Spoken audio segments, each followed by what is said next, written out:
Welcome pre-cal students to the review sheet up video. This is the part 2 video, and we're going to start off with, let's see, we've done all of these already, all the way through. We're going to start at number 83, okay?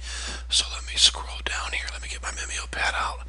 Let me turn that on and make sure I'm on the right page here. Let's see, 199, number 83. And okay, here we go. The directions for 83 say to use the rational zero test to list all of the possible rational zeros of f. So I don't know what the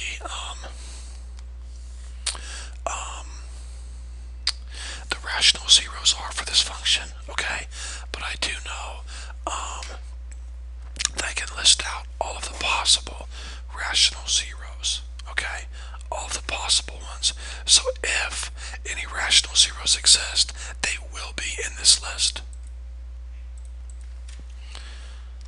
So let's go ahead and give this a shot. First of all, make sure your function's written in standard form or general form. Then take your lead coefficient and write out all the factors.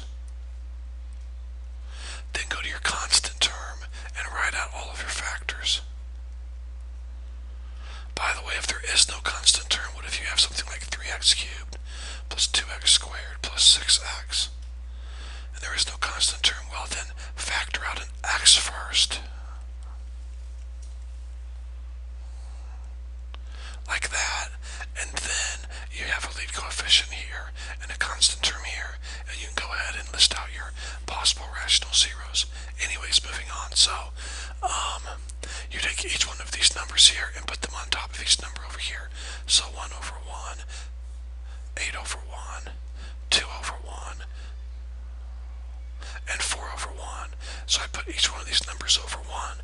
Then I'll put 1 over 3. So 1 over 3, 8 over 3, 2 over 3, 4 over 3. And then put plus minus in front of each one. I'm not sure if this pen needs new batteries. Maybe that's the problem. This thing is really messing up. So I'll have to try to buy some and see if that makes a difference. Anyways, there's all of your possible rational zeros. So if there are any rational zeros in this function, they'll be in this list somewhere, okay? Alright, moving on to number 85. Numbers 85 and 87, the directions say to find all real zeros of the function. So we're going to find all the real zeros. Now that's going to take a little bit of time here, but the first thing you have to do is list out the possible rational zeros. So 1 and 3, and then 1 and 30, 2 and 15, 3 and 10, 6 and 5. Put all of these over these numbers. So 1 over 1, 30 over 1, 2 over 1, 15 over 1, 3 over 1, 10 over 1, 6 over 1, 5 over 1. Then we put all of these over 3. So 1 over 3. Now 30 over 3 is 10. We already have 10. 2 over 3 is 2/3. 15 over 3 is 5. We already have a 5 right here. 3 over 3 is 1. We have a 1 already. 10 over 3. 6 over 3 is 2. We already have 2 right here. And 5 over 3. Now, of course, in front of all these numbers is a plus minus. Okay, so I'm not going to put plus minus in front of all of these, but you get the idea. And then you would test each one of these. Now, I'm not going to get into Descartes' rule of signs. Well, first of all, on a test or a quiz, there's no way I'm going to give you a problem like this and tell you to find the zeros without using your calculator. When you have this many possible rational zeros, you could test those all day long, and also you could make a mistake, and then one of the numbers you tested might be a 0, but you didn't think it was, and so then you miss it and all that kind of stuff, and I don't think we're going to do that, okay? So I'm going to start off with -1, because I happen to know that -1 works. Now, that's called cheating, I know that, but that's what I'm going to do. So -1. And actually, to be honest with you, the first thing I should have done is put a 0 here and tried to factor first. Now you can't factor it, but it was worth a try. Alright, so let's see. We're not missing any terms. So we have a 3, negative 20, 7, and a 30. Should get a 0 right here. Bring down your 3, multiply, combine, multiply, combine, multiply, combine. So you're left with 3x squared minus 23x plus 30. Now, I've got to decide whether this is factorable or not factorable, okay? So let me grab my eraser here. I'm going to erase all of these possible rational zeros, all of this here. Now,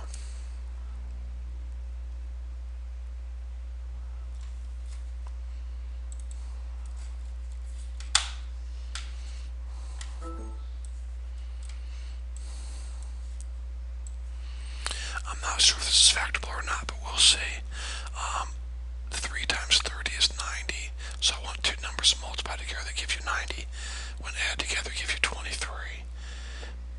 And that's going to be interesting. Let's see, 6 and 15 works.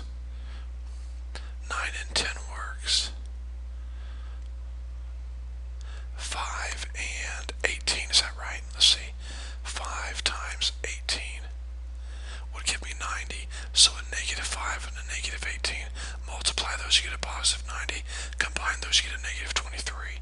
So 3x squared minus 5x minus 18x plus 30. Pull out what's common, it's an x. You're left with 3x minus 5. Pull out what's common here, that would be a 6. Negative 6, so you're left with 3x minus 5. Check your work real quick. X times this, x times negative 5, negative 6 times this. Everything works. Write your matching parentheses ones. And then your other parentheses would be x minus 6. So, 5/3 makes this parentheses 0. 6 makes this parentheses 0. And the other number that was a 0 we found earlier was negative 1. So there's your 3 zeros. Okay, alright, moving on to number 87. I'm not going to list out all the possible rational zeros because there's no way in the test I would give you one students with a number like this and a number like this and tell you to list out all the possible rational zeros and start testing them all, okay? That would definitely be a little extreme, okay? So on the test, there's a very good chance, in fact I'm sure I will, give you a function where you have to list out the possible rational zeros and find the zeros without using a calculator. But when I do that, I'm not going to give you one like this where it has all these options. That would take forever, okay? It's just not the idea here that we're looking for, okay? So very quickly while I'm talking here, I'm typing this into my calculator to get an idea of where one of the zeros are. It looks like to me I have some zeros at possibly negative 3. Yes, I do. So let me grab my pen here real quick and let's put negative 3 right here. And I don't think we're missing any terms. We are not. So 25, 154, negative 4, and 24. And let's see what happens. Hopefully I'm right on this. Okay, multiply, it's negative 75, combine, negative 50, multiply, it's 150, combine, negative 4, multiply, that's positive 12, combine, positive 8, multiply, negative 24. So we do get a 0. So now we're left with 25x cubed minus 50x squared minus 4x plus 8. Now I knew it was x cubed because this original term right here was an x to the 4th. So we go one less. Now, I'm pretty sure, students, we can factor this, okay? Pretty sure we can. So let's erase all of this here. And let's drag this out of the way.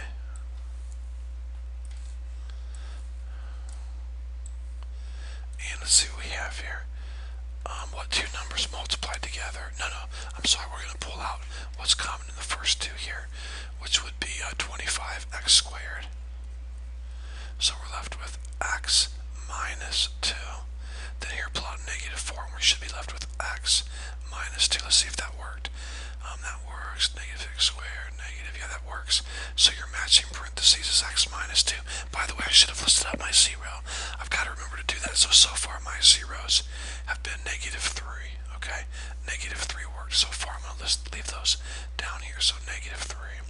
Now, my other parentheses is 25, x squared minus 4. Well, guess what, guys? I can factor this again. This is a perfect square. This is a perfect square. They're both being subtracted. That's called the difference of two squares. So I'm going to put two parentheses. The square root of 25x squared is 5x. So I'll put that here and here.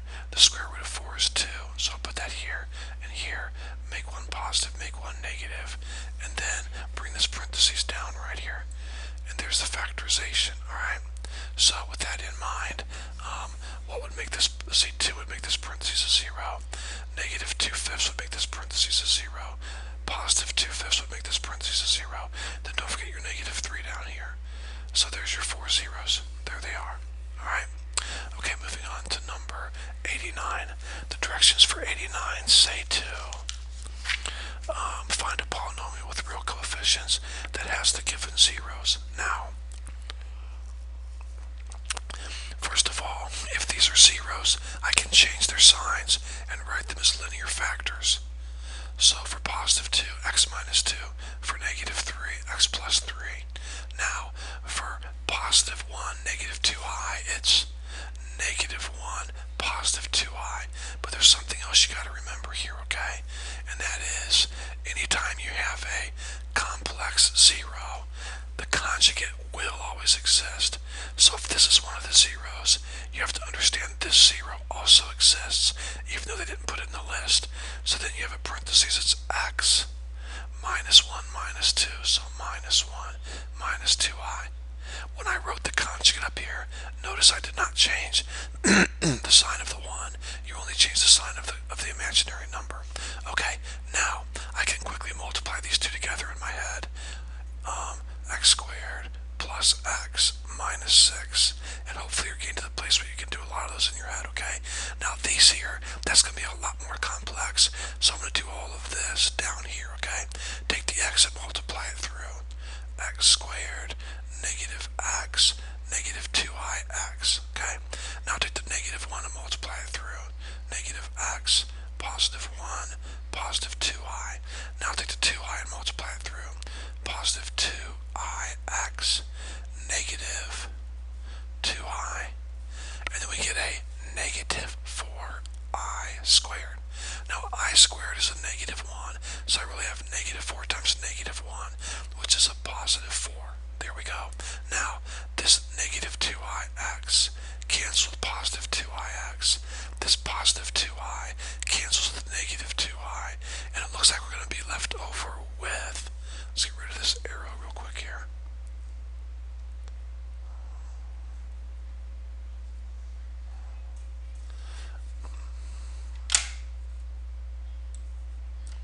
Alright, looks like we're going to be left over with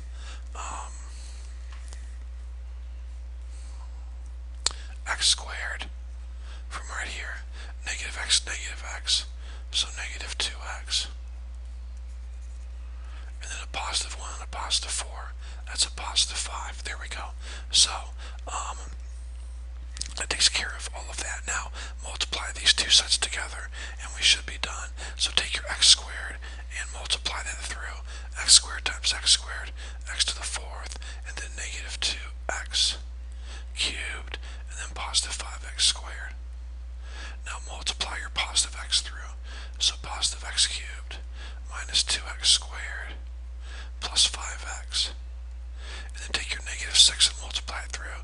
Negative 6x squared, positive 12x, negative 30. There we go. So my first term is x to the 4th. Then I have x cubed, negative 2, positive 1. That's a negative 1x cubed. You don't need the negative 1 if you don't want it. Positive 5, negative 2, that's 3. And then negative 6 would be negative 3x squared. Then I have a 5x and a 12x. 5x plus 12x is 17x. And then negative 30. There we go.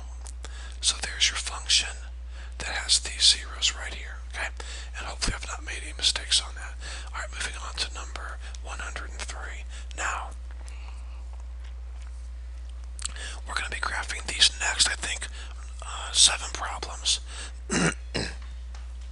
So here we go. Make this a little bigger here. And now, let's start off with vertical asymptotes. Take your denominator, set it equal to 0. X equals 0. So vertical asymptote at 0. Alright, let's go on to horizontal asymptotes. Whenever the numerator is, the degree is smaller than the denominator, which it is, then we have a vertical asymptote at 0, always. Now, X-Intercept, alright, we'll take your numerator and set it equal to 0. 4 equals 0. Well, that's nothing, it's not going to work, so none. Your Y-intercept, put a 0 in for X. Well, if you put a 0 here, you're going to get undefined, so there's no Y-intercept, alright?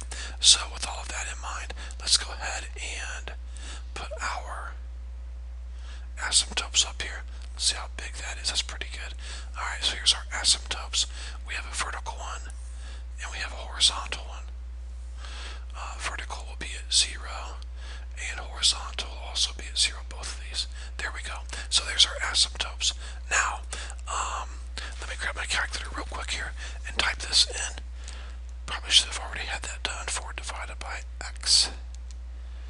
And we'll go to the table now. If your vertical asymptote is at 0, then let's go over to -3 and -4 around in there. -4 is -1. Alright. -3 is -1, sorry. -4 is -1.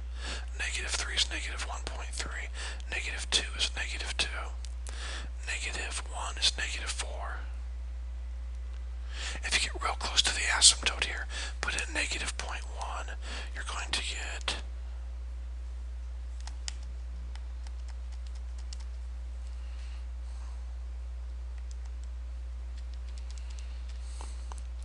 -40. So it's going to shoot way down here, so, which I'm sure you guys already suspected that, so that's good enough. Just get a little sketch of it. Now, let's go to the right of the vertical asymptote. So I'm going to look at +1, and +1 is going to be 4. +2 is going to be 2. +3, 1.3. And +4 will be 1. And if you put in +0.1, you're going to get out +40, so it shoots way up here. So there's your graph, guys, okay? Pretty simple. Hopefully you guys will do well on these on your test, okay? On to the next one. Okay, now first of all, let's find our vertical asymptote, okay? So my vertical asymptote would be at 2. Take the denominator, set it equal to 0, and solve. My horizontal asymptote will be at 1, because here's why.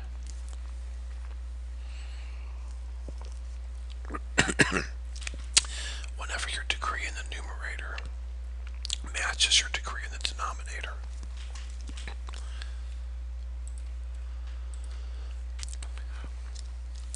the horizontal asymptote is going to be at lead coefficient, which is 1, over lead coefficient, which is 1, and 1 over 1 is 1. That's when the degrees are the same in the top and bottom, okay? So, moving on. Now, X-intercepts Y-intercepts. Your X-intercept will be 3, because take the numerator, set it equal to 0, and solve. Your Y-intercept would be, well, everywhere there's an X, put a 0. Put a 0 here, put a 0 here. You get -3 over -2, which is a +1.5. So your Y-intercept will be 1.5. And with that in mind, I really feel like we're ready to graph this. Let me grab my grapher real quick here and type this into the calculator, parentheses x minus 3 divided by parentheses x minus 2.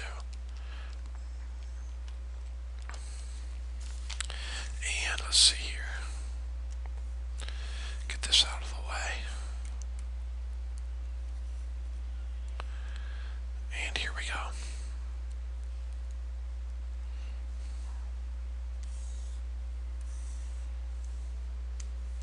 Vertical asymptote at +2, horizontal asymptote at 1. There we go. And let's see, we have an X-intercept of 3, so right here on the x-axis, Y-intercept of 1.5, so right here. Okay, here we go. Here's my vertical asymptote right here. Let's put in -2. Let's start with negative 2 and go from there. So negative 2 is 1.25. 1.25. Negative 1 is 1.3, so a little higher. 0, of course, is here. Positive 1 is 2. And then if we get real close, if we go to 1.9, we're going to get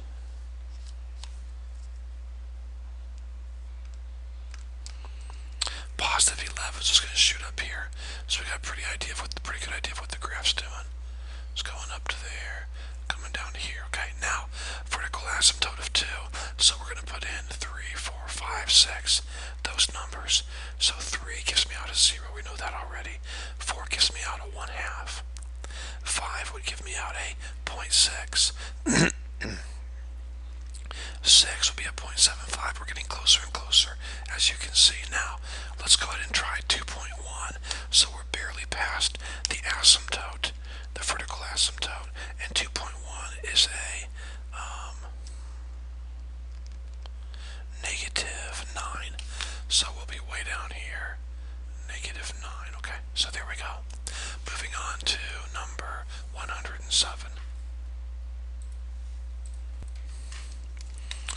Okay, number 1, students, we're going to list out the vertical asymptotes first. So the vertical asymptote would be none. Let me show you why. If you take x squared plus 1, set it equal to 0 and solve, bring the 1 over, it becomes a negative 1. Take the square root of both sides, and you get plus minus I, or 1I, okay?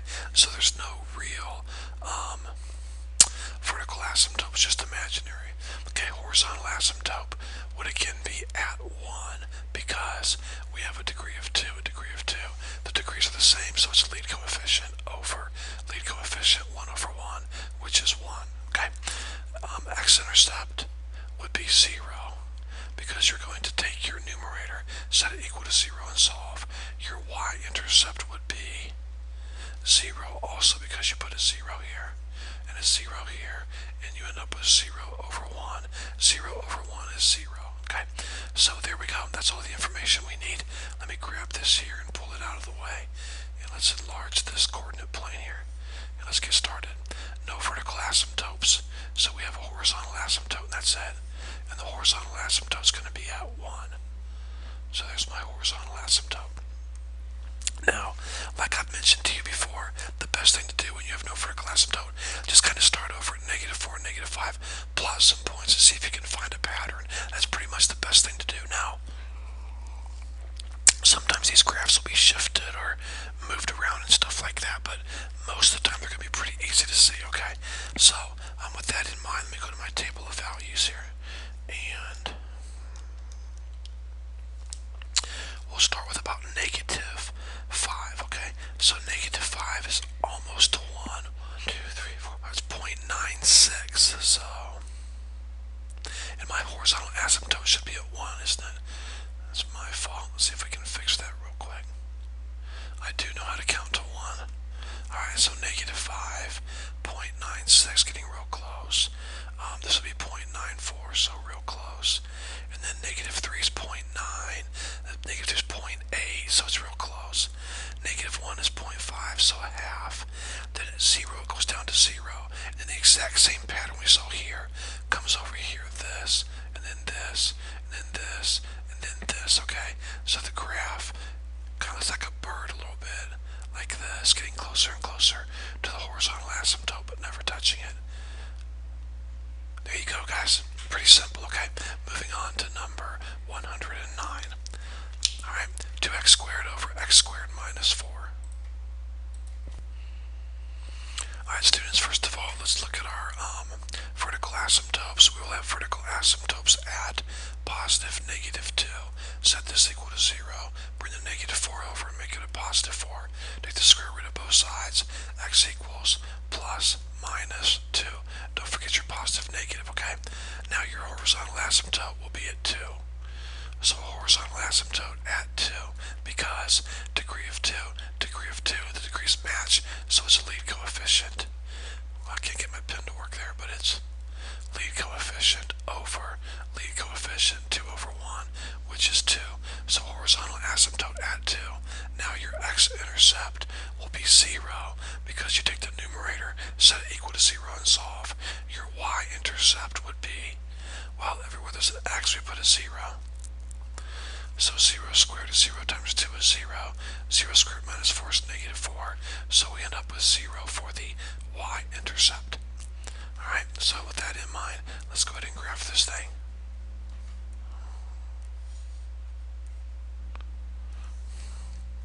We have two vertical asymptotes, one horizontal asymptote. So vertical asymptotes at positive 2 and negative 2.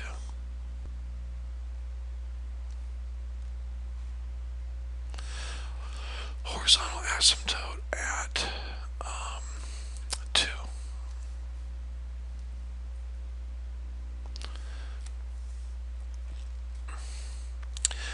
X-intercept and Y-intercept of 0 right there.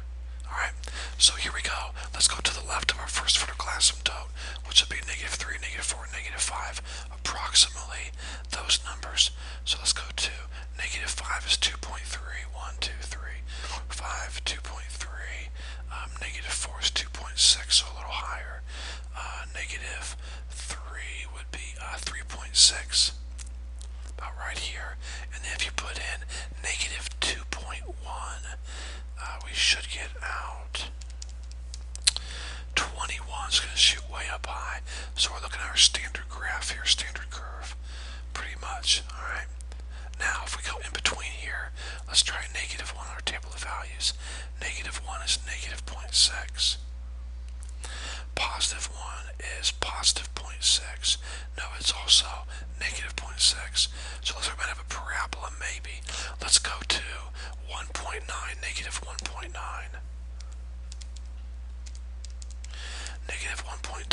Negative 1.9 is negative 18 way down here. So the graph's going to come up. It's going to hit here, curve, and then start coming down like this. Now, positive 1.9 should give me a negative number also. Yes, negative 18. So it shoots back down, getting closer and closer to the vertical asymptote. And then quickly going to the right of 2. Let's look at our table of values. 4, 3, 4, 5, and 6. 3 would give you out 3.6. So 1, 2, 3.6. 4 would give you out 2.7. 5 would give you out 2.3. And then from there, if you put in 2.1, I'm sure it would give you a pretty high value, 21. So the graph goes way up here, comes down, hits here, curves, and both parts are getting closer and closer to the asymptotes. Okay, moving on to number 111. Now, first of all, students, let's start off trying to find our vertical asymptotes, okay? So our vertical asymptotes are going to be negative 3. And that's pretty easy to see, guys. Your denominator is x plus 3 squared, so that really means x plus 3, x plus 3. So it's already factored for you. Negative 3 makes this parenthesis 0. Negative 3 makes this parenthesis 0. So negative 3 would be your vertical asymptote. Now your horizontal asymptote, we gotta be careful here, okay? Your horizontal asymptote. Let's look at our degrees. Up here we have a degree of 0. Now if you were to multiply x plus 3 times x plus 3, you would get x squared plus 6x plus 9. So the degree down here in the denominator is 2.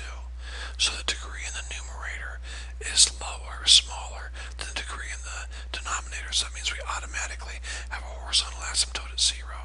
Now the x-intercept would be none, because you would take the numerator, set it equal to 0 and solve. So negative 2 equals 0. Nothing you can do there. And then your y-intercept would be, well, let's see, put a 0 in here. 0 plus 3 is 3. 3 squared is 9. So you get negative 2 over positive 9. So from what I can tell, your y-intercept is negative 2 ninths. Negative 2 ninths. Okay. So with that in mind, let's create some space here. And let's make this coordinate plane a little bigger. And here we go. First of all, we have one vertical asymptote, and we have one horizontal asymptote. Vertical asymptote is at negative 3. is at 0.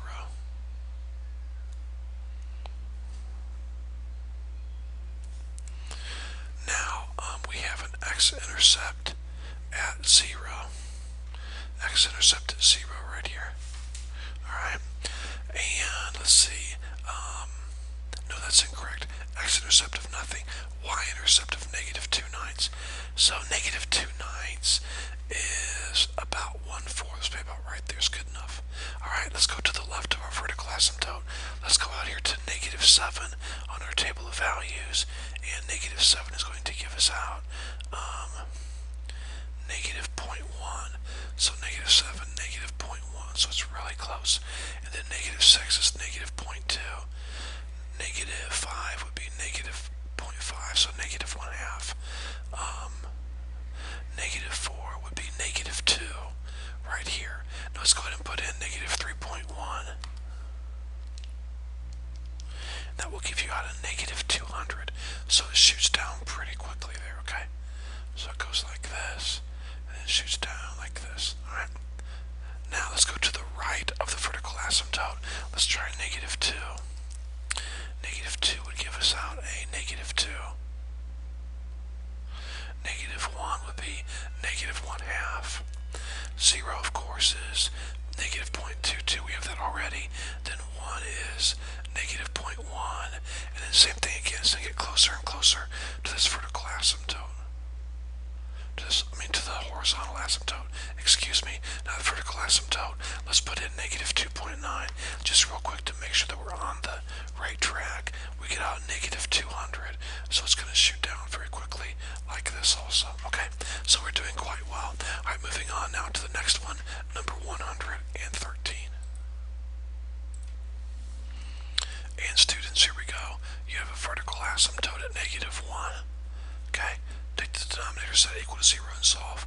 Horizontal asymptote would be none, because the degrees are not the same, and the degree in the top is not smaller than the bottom, so there's nothing there. Now we do have a slant asymptote. Whenever the degree up top is exactly one more than the denominator, then we have a slant asymptote. So let's find that slant asymptote real quick, okay? X plus 1 divided into x squared plus 1. So put an x here, that's x squared plus x, okay? And there's really nowhere to line that up, so just put it there. Change your sign, combine. This is a -x here, nothing to combine it with, so bring down your -x. X goes into -x, -1 time. That gives you -x, and then -1, so bring down your +1. And change your sign, change your sign. These cancel, you're left with 2. We really don't care about the remainder. All we care about is this.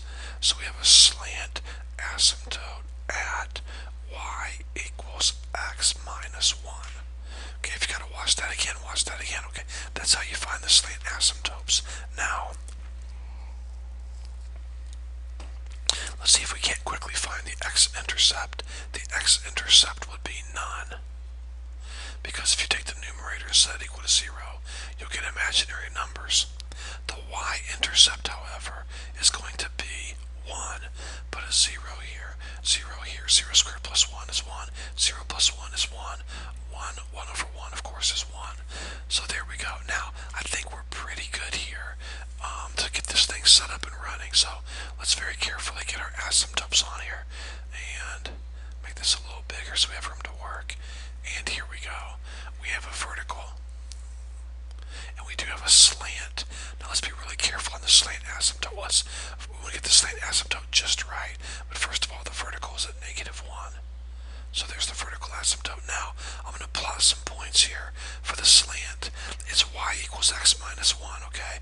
So if I put a 0 in, it's -1. If I put a 1 in, it's 0. If I put a 2 in, it's 1. If I put a 3 in, I get out 2, 3, 2. And so this pattern will continue, okay?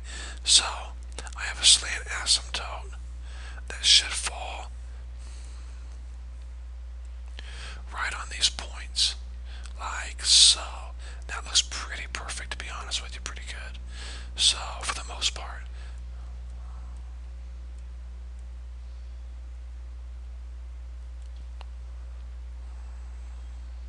Alright, there we go. Now,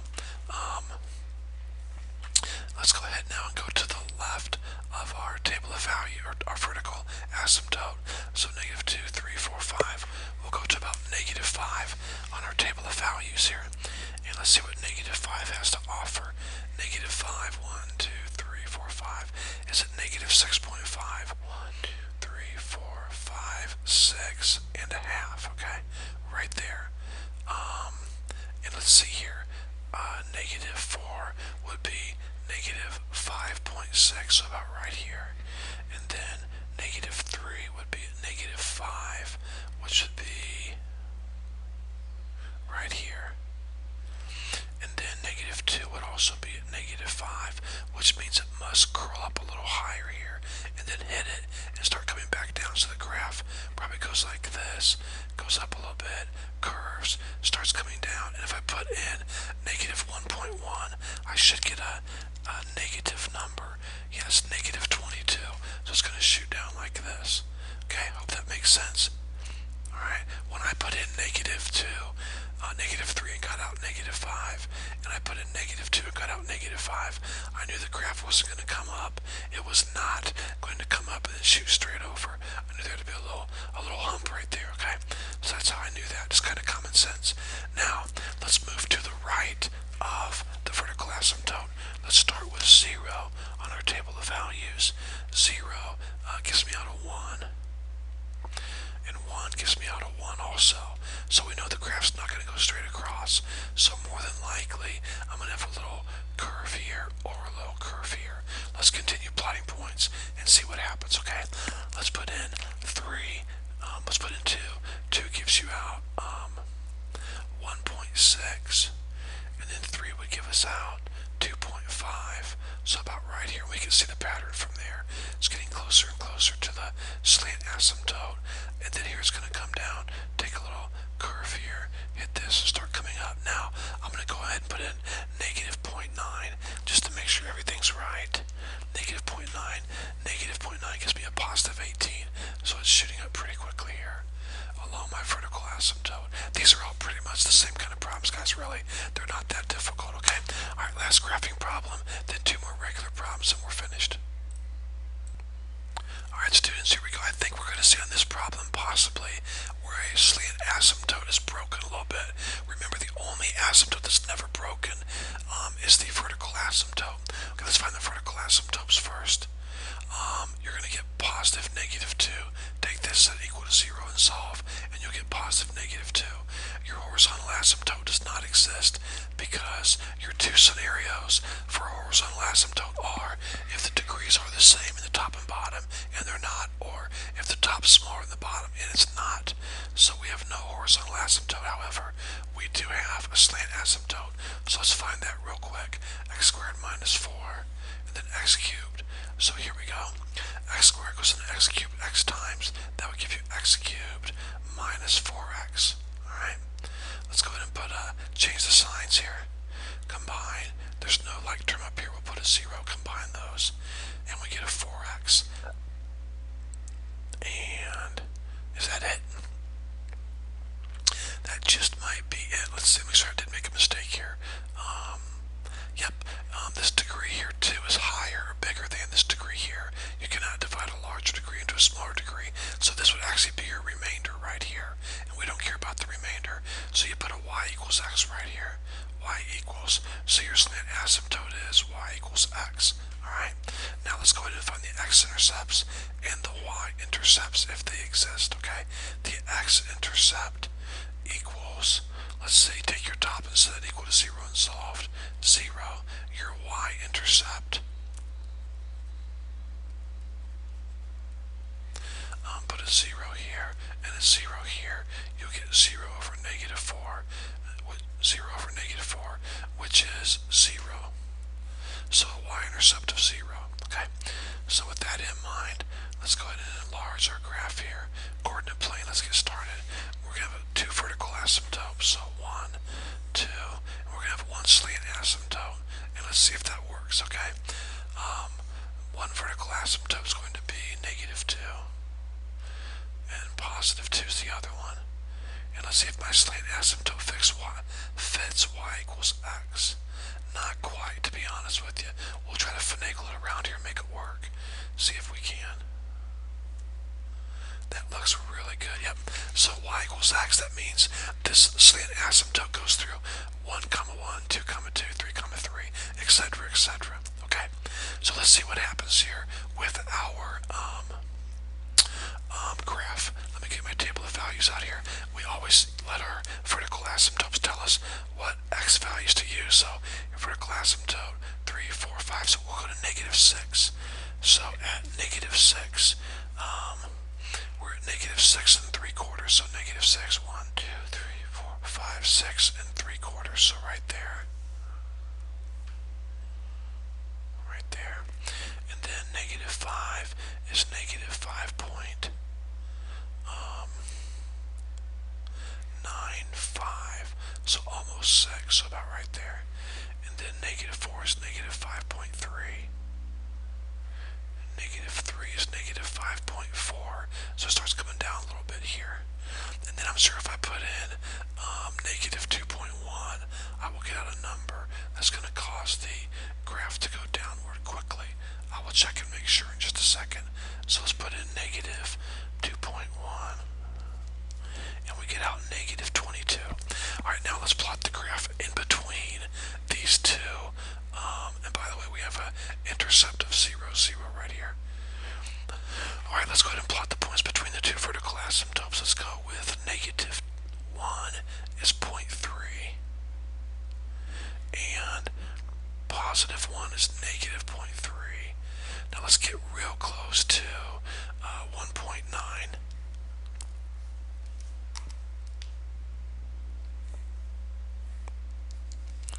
And we'll get a +17. So it looks like it's shooting way up here, coming down, kind of curving a little, hitting this here, coming, and then continuing on. But the slant asymptote is not a waste of time, just like horizontal asymptotes are not a waste of time. Even though they occasionally are broken, they still give us really good boundaries for this graph down here, and also for the one up here we're going to see is going to be right there in just a second. Now let's go ahead and put in 1.9 to make sure everything's going good. +1.9 gives me out a -17, so I'm way down here. Okay, now let's put in 3, 3, 4. Let's see, 3 gives me out 5.4. So 3, 1, 2, 3, 4, 5.4 right there. And then 4 would be 5.3, so a little lower. And then 5 would be 5.9, so going back up towards 6 here. And then if I put in 2.1, I should get a pretty, 22. So you can see it's going up here, coming down, hitting, dipping down, coming here, and then getting closer and closer to the slant asymptote, and also to the horizontal asymptote right here. Okay, so there we go, guys. That's the end of the graphs on the review sheet.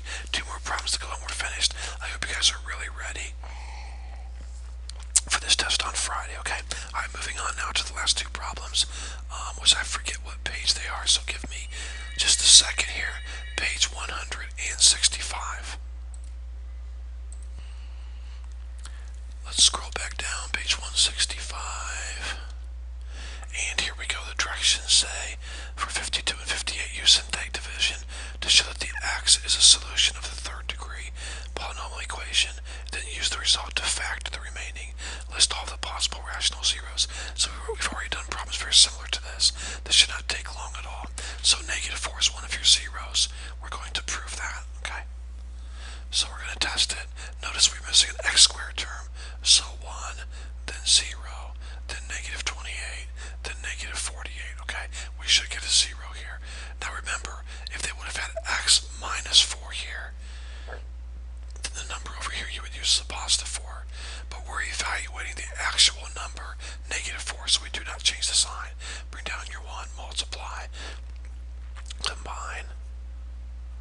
Sorry guys, my pen's really messing up. Multiply, combine, multiply, combine. So we're left with 1x² minus 4x minus 12. Now we can factor that.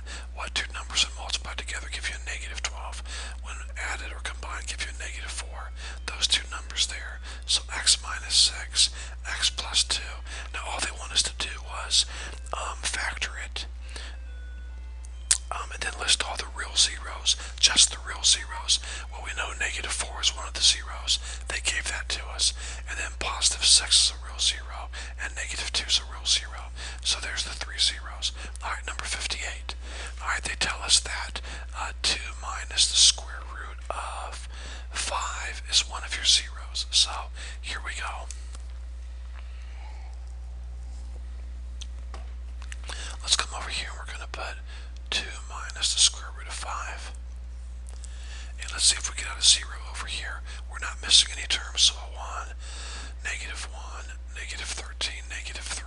Bring down your 1. Okay, this times 1 would be negative 2, or excuse me, positive 2 minus square root of 5. Now when you combine the like terms.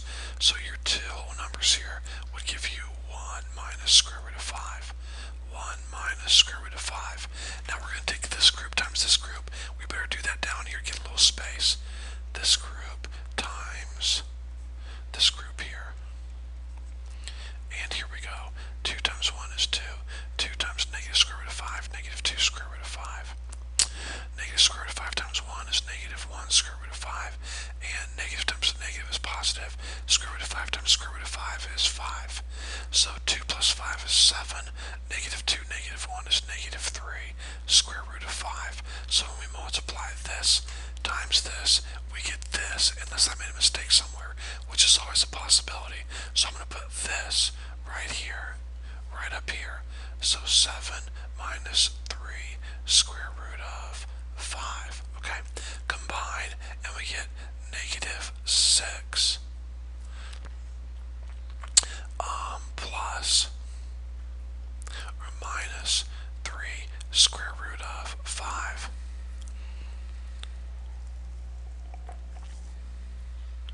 Now we're going to multiply this group here times this group here.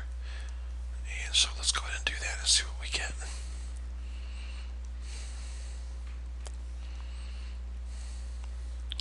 So 2 minus square root of 5 times negative 6 minus 3 square root of 5.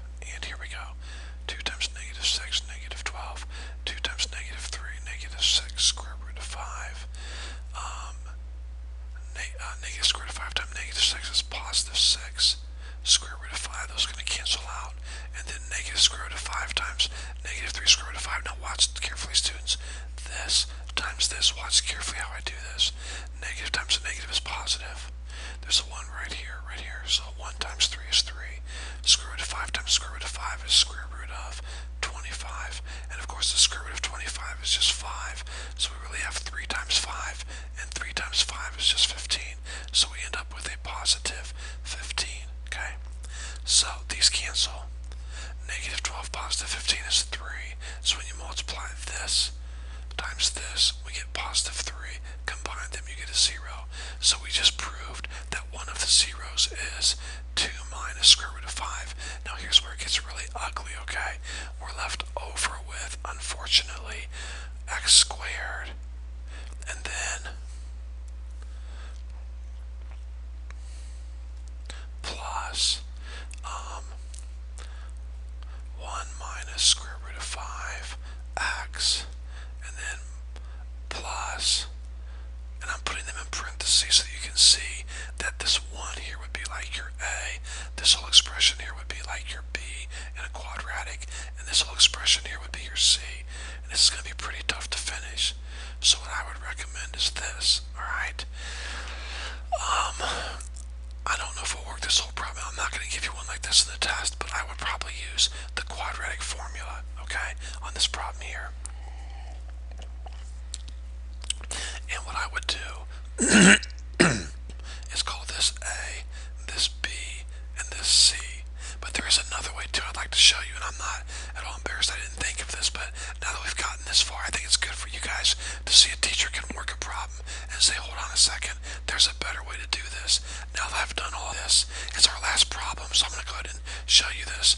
Remember how I've been teaching you guys that whenever you have a complex zero, its conjugate always exists. Well, I'm glad this problem came up. That's also true for irrational zeros. In other words, your zeros that have square roots.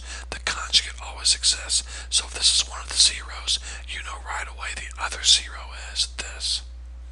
Now I know the directions said to use synthetic division, but I would much rather say, okay, if this zero exists, which it does, they gave it to me, then its conjugate also exists.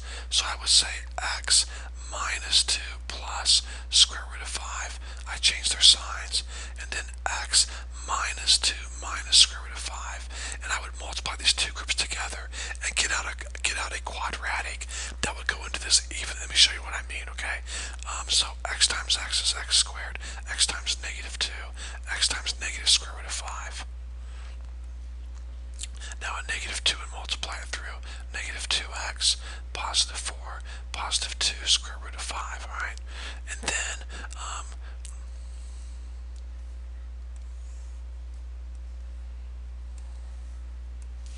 positive square root of 5, so positive x square root of 5, negative 2 square root of 5, and then positive is negative is negative. Square root of 5 times square root of 5 is 5, so x square root of 5 negative, x square root of 5 positive.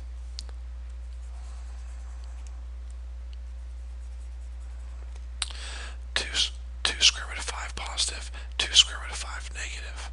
So I'm left over with x squared minus 4x minus 1, x squared minus 4x minus 1. So when I take my two zeros and multiply them together, I get this quadratic. Now what that tells me is so far is I have 1 0 here. Here's 1 0. The next zero would be what I just showed you. And now take this, and this should divide evenly into this, leaving you with your last linear factor. So x squared minus 4x minus 1. Divide that into x cubed. It'll take just a second to do this, and it will come out evenly unless I've made a mistake somewhere. So x squared goes in x cubed, x times, multiply, we get x cubed minus 4x squared minus x. Okay, change your signs and add. And hopefully I've not made a mistake somewhere. These cancel. I'm left with 3x squared minus 12x. X squared goes into 3x squared 3 times. 3 times x squared, 3x squared. 3 times negative 4 is negative 12x. 3 times negative 1 is negative 3. Bring down your negative 3. Change your signs. That's negative, positive, positive. Everything cancels out. And so what you see is, if you take this times this, you get this whole expression here. Well, we already know what the zeros are for this expression. This expression right here has these two zeros, and this expression here has what for a zero? Negative 3. That's a really tough problem, but I want to warn you, I've not made the test yet, so I have no idea if I'll put one on the test like that or not, but I will tell you right now, that would definitely be a fair test problem, okay? Most definitely. Alright, that's it for the review sheet. Hope this has been a help to you. If you have any questions, don't hesitate to call or email.